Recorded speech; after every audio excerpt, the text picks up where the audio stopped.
presented by KJ Bhojpuri. Music DJ Prince Mohammed.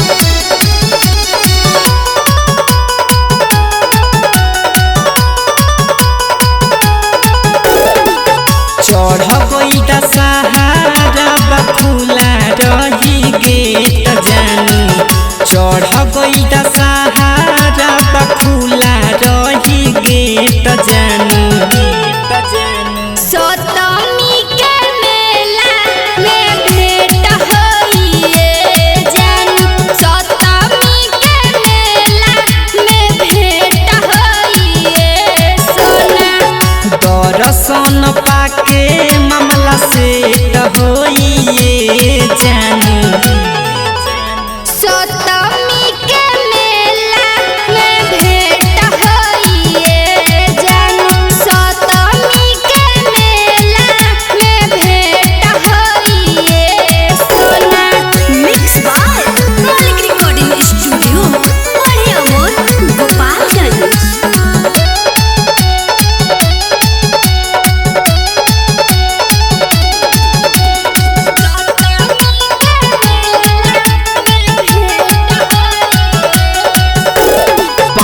कसैली किनी पर शादी ले ले हमर हबुल फूल जोड़ी नरियलवा जोड़े चुनरिया मैया जी करी है कबूल पानी कसैली किनी पर शादी ले ले हमर हबुल फूल जोड़ी नरियलवा जोड़े चुनरिया मैया जी करी है कबूल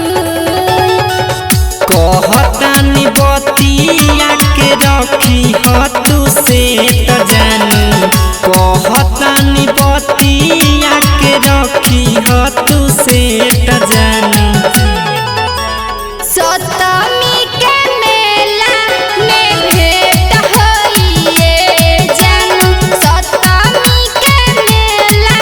में भेंट होइए सोना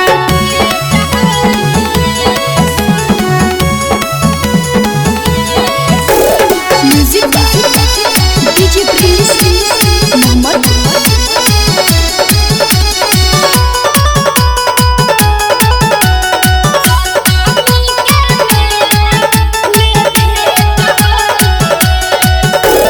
माता रानी से मन्नत मांगे बनौले तू रखी हा जोड़ी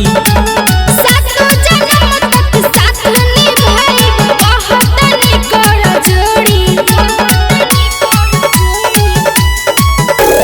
माता रानी से मन्नत मांग बनल रहो हमनी के जोड़ी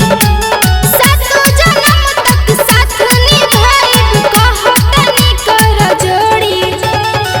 पहरू न कहे रिया करी हाँ जानी लेट जानू साम देव यमदेश कहे करी हाँ जानी लेट जानू।